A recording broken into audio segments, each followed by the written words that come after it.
Good afternoon, everyone, for the IMAA Insights and Innovation session. And today we have the wonderful team from Val Morgan Digital who are going through a tremendous growth period and exciting times in their business as they evolve and grow. And we cannot wait to hear more about it. Amanda, over to you to take things over. I'll keep my mouth shut and jump in at the end. Over to you. Perfect. Thanks for that lovely intro, Sam. So yes, I am Amanda Bartis. I'm the publisher at Val Morgan Digital, so looking after all of our incredible brands and the content direction, the brand direction, and where we want to take them now and into the future. And with me, I have...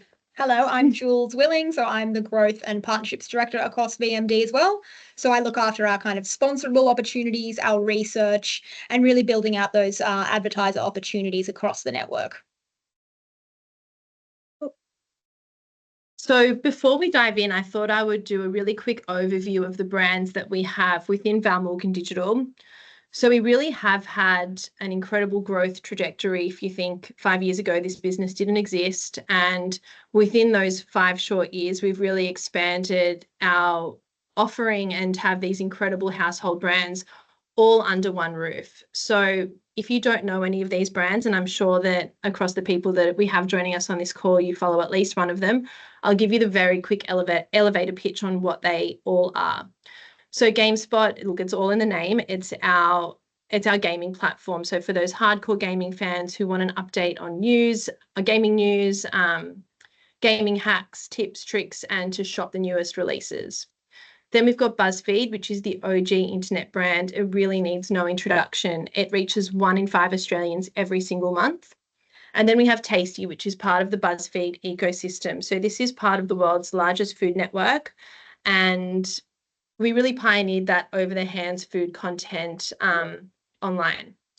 We have an in-house chef, her name's Tanika. We have a studio in Surrey Hills, and we really focus on creating trending viral food content. And then we have the Lad Bible Group, which joined our family of brands in January this year.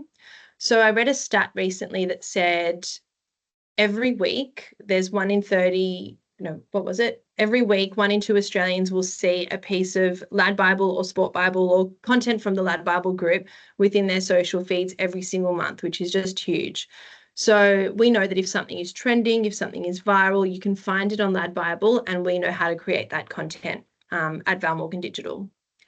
Then we have Pop Sugar, which has been in this market for 15 years this year. So it's our women's lifestyle offering, and it's really known for creating that positive and optimistic content for women. So all around celebrity, entertainment, fashion, food, wellness, and beauty. Then we have The Latch, which is our owned and operated brand, and it's all about helping you elevate your life. So the content you'll find on The Latch is all around food and drink, travel, dining, and entertainment. And then we have Fandom, which is one of the top 50 websites in the world. It was created by the same founder as Wikipedia, and it's all about bringing different communities together. So those communities that you'll find on Fandom are all around entertainment, streaming, film, games, TV. So if there's something that you are passionate about and you're watching TV, we really call it your second screen best friend. So if you're watching, I don't know, Ted Lasso, for example, and you want to Google something about the characters, you will no doubt land on a Fandom page, which will take you on a deep dive on everything you need to know. So really across all of our brands, we can help you reach passionate communities at scale and help you foster those authentic connections with our audiences. And we now reach, we are now the largest youth publisher in our competitive set. So we reach 4.5 million 14 to 39-year-olds in the country every single month. So you can really see that growth that's come across the business over the last couple of years. But now that you're across our scale, it's actually what we do with it that counts. So as we move into a cookieless world, we've partnered with Audigent, which is a global DMP, to help you reach the right high-value audience at scale. So we can overlay our rich first-party data with in-market and affinity segments to help you understand exactly who you're reaching across our suite of brands. So whether you want to reach experimental cooks or wellness warriors or people who want to buy a car or people who are in the market for a new laptop, we can help you reach that exact audience across our suite of brands. But beyond our scale and helping you reach the right audience at scale, we also know how we can measure the effectiveness of those campaigns. So we've partnered with Brand Metrics out of the UK to launch our Compass tool. So the purpose of this is to help measure the awareness, consideration, preference, and action intent across your campaigns that live across our brands. So the way it works, it's very simple. We basically survey the audience at the beginning, middle, and end of the campaign after they've seen a piece of creative or a piece of content to understand how we've shifted the needle against whatever your metrics are for that campaign. So at the end of the campaign, we wrap all this up into our PCR and send it over to you so you can understand, okay, the Val Morgan Digital suite of brands have helped us increase consideration by X%. And now we have kind of benchmarks against all of our different categories as well. And our newest tool that I'm really excited to speak to you about, this one launches in about 8 days, and it's called Greenlight, which is our leading campaign management tool. So this was built off the back of feedback from clients and agencies, and just hearing that content campaigns can be a pain point, and there's lots of different people who are involved in the production of a content campaign.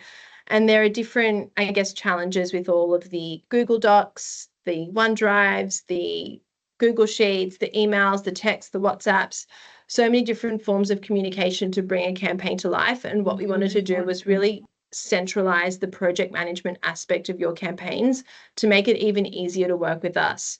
So what that means is if someone in your team either leaves the business or goes on annual leave, there's no longer email chain that they have to decipher. We can just tag the next person in the platform to pick the campaign up, and they'll be able to read the chain and understand exactly where it's at. So within Greenlight, we'll also be able to deliver the draft links, the live links, all of the collateral, including the reporting and the PCR. So this is back-ended by Monday. We've been working with Monday for the last 4 or 5 months to build this, and we've taken feedback from various agencies to just ensure that it covers everything that you need it to make sure it's as effective as possible. Now, that's a real snapshot of kind of how we've updated our product offering to make it really easy to work with us this year and into the future. But we're going to go into our sizzle now so you can get a better understanding of the brands before we move into our trends and innovations. The sound, unfortunately, won't work. So just picture a really upbeat tune in your head while this plays. Yes, and we battled across the team for months on selecting a song. So you'll sadly miss out, but once we'll send this across to you, you'll be able to hear it. You can sing, guys, if you want. Yeah. Oh, good thing. Don't tempt me.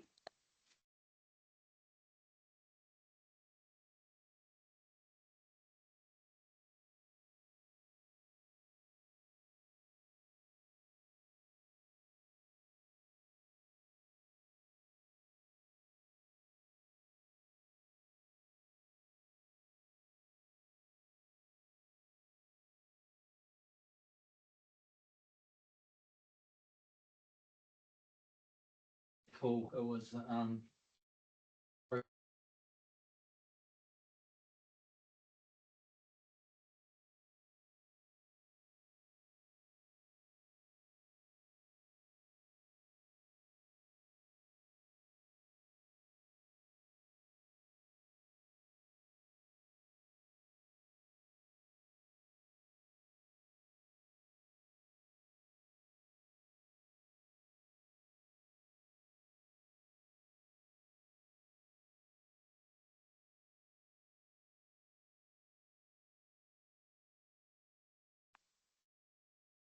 Perfect. Okay, great. So as Maddie said, that was a bit of a snapshot of where we've come over the last 18 months. And I think from an insights and innovation standpoint, what we're going to take you through is really fascinating because we've seen the media landscape evolve so much in the last 12 months that we're at a really interesting juncture now in terms of not just audience habits, but the way that we interact with our audience across different platforms. And I think the benefit of being at a company like Val Morgan is that we have so much first-party data, we have so many editorial insights, we have the ability to talk to our audience, not just on social and on-site, but outdoor and also in our cinema network. So we really just wanted to bring some value to all of you, and hopefully you can pass on some of these insights to your own clients for planning in H2 and beyond. So at a snapshot, some of the key trends that are going to be shaping the back half of 2024, and some of the ones we'll take you through today are algorithm fatigue. So very much seeing Gen Z turn away from that kind of social algorithm that's being determined by factors that aren't in their best interests. We're seeing the involvement of sport as a 360 passion point beyond just super fans of the games and the scores to be a really interesting point between sport and pop culture. We're seeing the evolution of audio for self-care. So rather than just being an entertainment factor, really tuning in for your mental health. And really interestingly, which I'll take you through first, is we're seeing a massive shift in the tide of influencer when it comes to talent online. So what that looks like is essentially because social mistrust is really growing, we're experiencing a really welcome return to the OG influences of the internet, which is established publishers.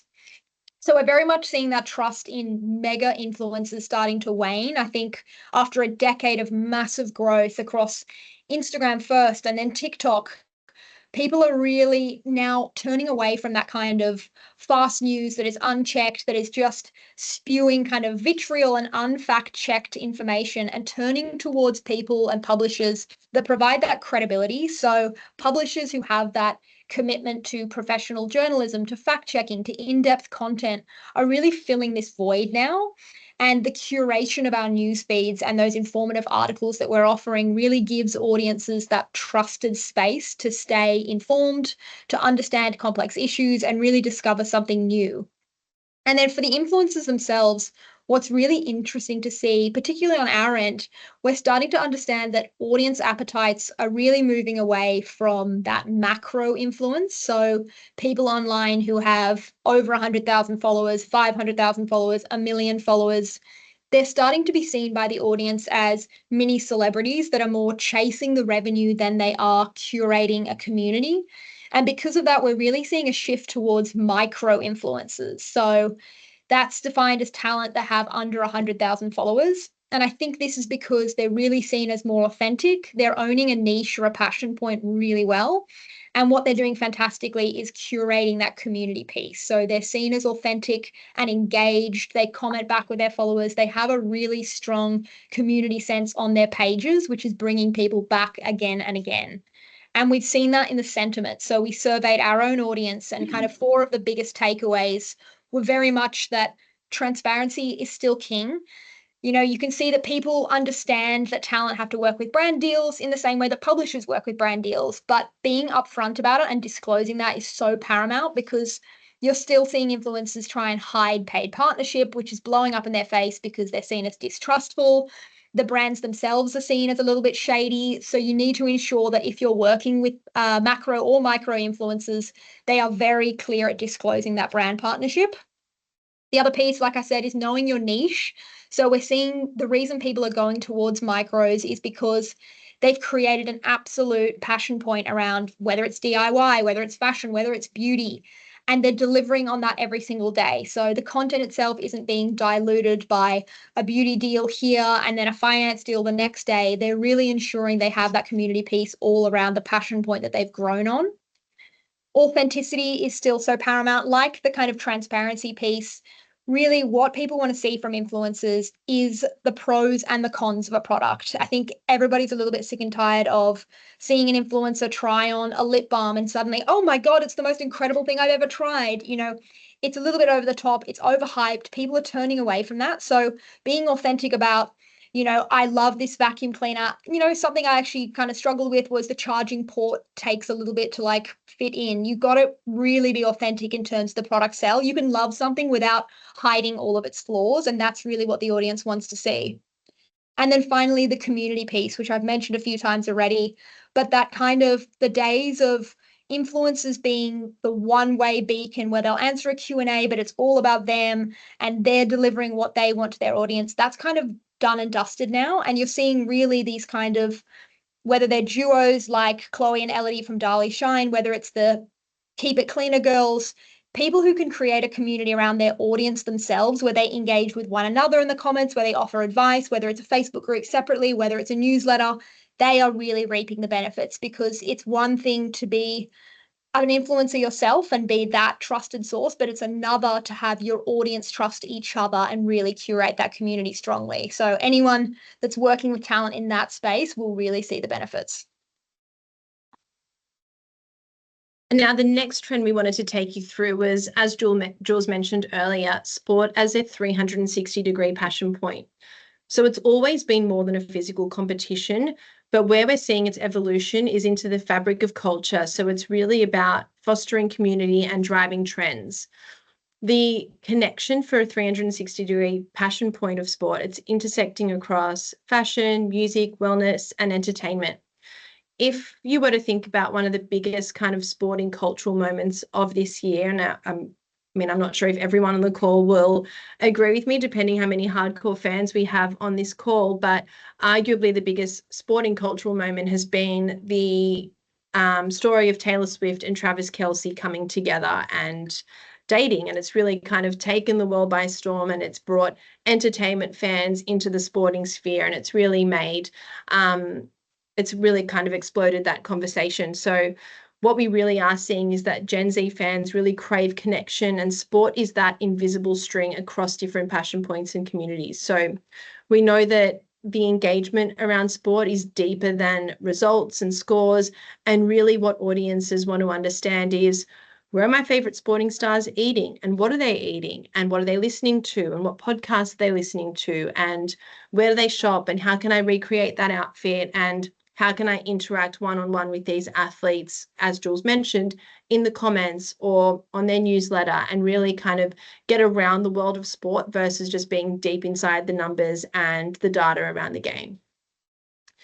And we've been testing and trialing this across Pop Sugar. So off the back of the success of the Women's World Cup last year, we partnered with AFLW to launch an interactive content series on site, which was really highlighting the incredible women in the sport, but off the field. So understanding more about who they are and their personal stories. And really, this has been one of our most successful campaigns on site. You can see there, we drove brand uplift by 41.8%, which is just huge. So yeah, really wanted to highlight that we are starting to play in this area around sport as a 360-degree passion point, and we have plans for how we expand this across the year over the network.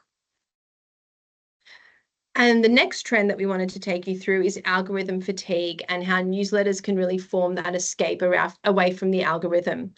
So we know that social algorithms are notorious for being in a constant state of change. So there's no guarantee that the people that you follow, the friends that you follow, the people that you opt into are going to be served to you in your feed. So Meta and TikTok do a great job of serving an algorithmic content, but that's not to say that that's what you want to engage with. So what we are seeing is a return to email newsletter usage, a return to bookmarking, and that opt-in content where people are actually saying, hey, I actually want to receive this, and I want to receive it on a Monday morning, and I'm going to engage with this content with the intention to. So across our brands, we're seeing an increase over the last 2 years, a steady increase of our open rate and our click-through rate on email. And we're starting to launch more dedicated newsletters across specific passion points to meet that audience need. So why does this matter? People can subscribe to newsletters on their specific interests. We're able to dive deeper into certain topics and give the audience more than just that kind of 10-second fly-in, fly-out content that they might be engaging with in social, and not really having that deeper understanding of the topic it is that they want to learn more about. And of course, aside from that, it helps us build our communities further.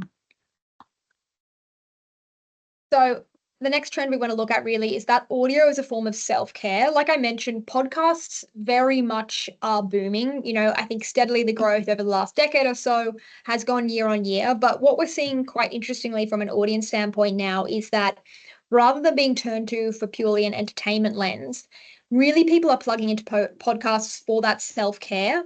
So Gen Z in particular are starting to tune in to aid their relaxation, to help with stress management, and also to help with their sleep. So apps and products that have those more personalized features like soundscapes, like sleep playlists, and even biohacking the audio experience are really starting to gain traction.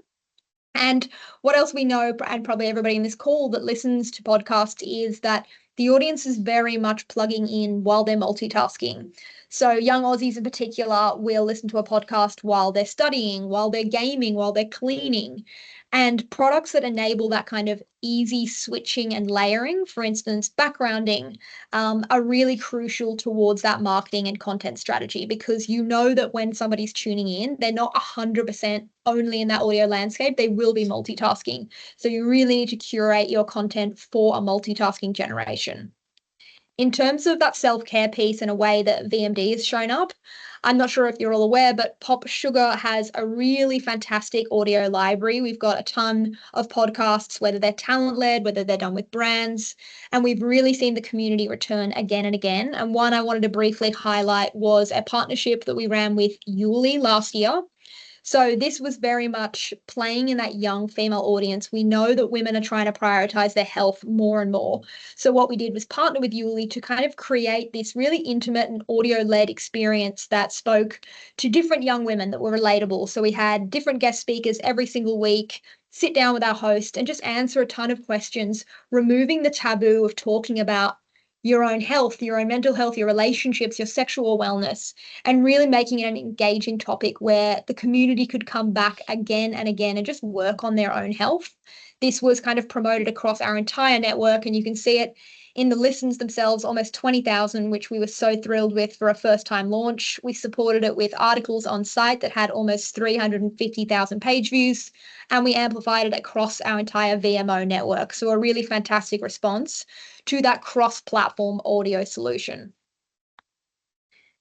Now, second last point I'll take you through, and something quite close to my heart, is young Aussies and this idea of money dysmorphia. So in Q2 this year, we launched a survey with over 1,000 young Aussies all around the country to really look at their spending habits, their saving habits, and also their perception of kind of financial security. And what was most interesting about it was this narrative of money dysmorphia, which essentially is that after years of soaring costs across groceries, rents, there's been wage stagnation, we've kind of created this perfect cooker for young Aussie Gen Z and millennials to have a little bit of a breakdown when it comes to financial security. And what it has manifested as is they have a massive anxiety now about affording their basic needs. There's a real disconnect between what young Aussies are saving for and what their perception of financial security can actually get them. And most interestingly, that came out of the data was there is a huge amount of confusion, particularly for Gen Z, when it comes to what modern age debt looks like and the impact it can have on you. So Gen Z in particular, it's very obvious from the data, kind of consider debt to only be that traditional form, whether it's a home loan, a car loan, a credit card, and they're kind of completely ignoring the modern age debt, which is buy now, pay later, and also their university help fees, which are astronomically higher than ever before. And it's basically resulted in this completely distorted view of their financial health. And it kind of comes to life across a very broad range of spectrum. So you might feel guilty when you're spending, even if you have a really substantial savings account, because you're caught up in this feeling of, I haven't got enough. I'm seeing my friends be made redundant. I'm seeing my friends be kicked out of their home and finding something new. So they're hoarding and hoarding and hoarding and not feeling like they can ever spend. And then on the other side of the spectrum, you've also got people who are spending senselessly month to month and thinking, well, I don't really have any savings, so I'm not impacting my savings. So it really is affecting not just lower income earners, but also high income earners. And for anyone who would like to see this study in full, we can absolutely share it with you. It's a massive white paper that we've kind of been running out to market with. So if anyone would like to see that, I'd be so happy to take you guys through that. And for the final insight, I'll hand over to Mandy. Yes, the final trend we wanted to share is the return of long form content format. So while TikTok and Reels continue to reign supreme, research suggests that the appetite is shifting towards longer videos. So think 3 to 5 minutes, which is crazy to consider that is longer form content. But we have started to play around with this idea of that return to longer form content. And just last week on Tasty TikTok, we hosted a TikTok live on, I think it was Tuesday evening, that went for an hour, which was hugely successful. And we had 10% of the audience tune in throughout that live, which just goes to show that, yes, there is a desire for that return to long form content and wanting to be entertained as well. So what this format allows for is that really solid storytelling, deeper engagement, a deeper dive into whatever that topic is to really get the audience understanding the topic. And then storytelling through immersive written and audio content. So this is something that we are testing across all of our brands. Immersive content is something that we've been doing across all of our brands, The Latch, Pop Sugar, BuzzFeed, Lad Bible. And really what we're doing with that immersive content is showing our readers how they can engage with high quality and in-depth content across our brands. So recent study shows that trust in traditional media sources like publishing houses is rising again, alongside that desire for investigative journalism and long form features. So that's why we're kind of meeting that audience alongside that desire. And we also know that podcasts are also experiencing a really solid growth era as well. But how are we adapting for our audiences across these different trends and innovations? So like we mentioned, we're relaunching our long form content. So this is coming to life across the Latch with our monthly issue series, which is kind of like an immersive magazine format. So it's a click through in the same way that you would flick through a magazine, and it brings to life long form content alongside video content, infographics, animations, and that really kind of interactive, rich experience where we imagine someone kind of slumping on the couch and clicking through on an iPad or their phone at night. The second one is VMD Megaphone. So really this is in response to that audience trend shifting away from macro influencers towards micros. The only issue with micro influencers is while they have a really engaged community, they actually don't have a lot of reach. So what we've now done in collaboration with partners or micro influencers from an editorial sense is a really cross-platform social amplification tool where we use our on-site placements and also our social streaming to really drive that mass reach for micro influencers. So whether that's taking a client's campaign assets and targeting the right audience all across the network, or whether that's using our internal creators to create a little bit of reactionary videos, whether that's green screens, whether it's article write-ups, we're really focused on driving that kind of viral chatter and brand fame for micros entirely across our whole network. And then our sport research. So as we mentioned earlier, we've got sport as a 360-degree passion point as a big trend that we're seeing in half two and next year. So we're in the process of conducting an in-depth research study to understand the evolution of the modern fan, and that will help inform what our sport network looks like when it launches across the brands over the next kind of 6 months. But to give you a little sneak peek of how it will come to life, we'll be hitting the cultural pulse of sport with analysis from fan perspectives. It'll be UGC content, and it'll be kind of cross-platform and cross-brand content. So we'll see all of our brands activate against sport in their own individual way that makes sense for each brand. And then our final way we're adapting, and this is really in response to that algorithm fatigue moment, is we're launching Commuter Hour Quiz. So we know that 1 in 5 young Australians take a BuzzFeed trivia quiz every single week. So what we're doing is using that insight to launch a real community moment, and we're going to take over their daily commute from 5 to 6 p.m. So how this will come to life will be a totally cross-platform execution using our in-app notifications, our newsletter announcements, and also our VMO office network to really take over that hour and encourage Aussies to come together, plug in, have some fun, try and verse their family and friends. And how it'll come to life is a scoreboard, different prizes, and really just bringing people together on that hour home so that we're creating a content moment that's really authentic and community driven throughout the back half of the year. And now we know that there's been kind of a lot that we've taken you through today, but if we want to leave you with 3 key takeaways about Val Morgan Digital, number 1 is we're too big to ignore. So we are now the number 1 digital youth publisher in this country, reaching 4.5 million 14 to 39-year-olds every single month. Number 2, we are a family of household brands. So from Lad Bible to Tasty to BuzzFeed, these brands are ingrained in Australians' everyday lives. And number 3, we're easy to work with. So we know and we hear you, content creation can be hard.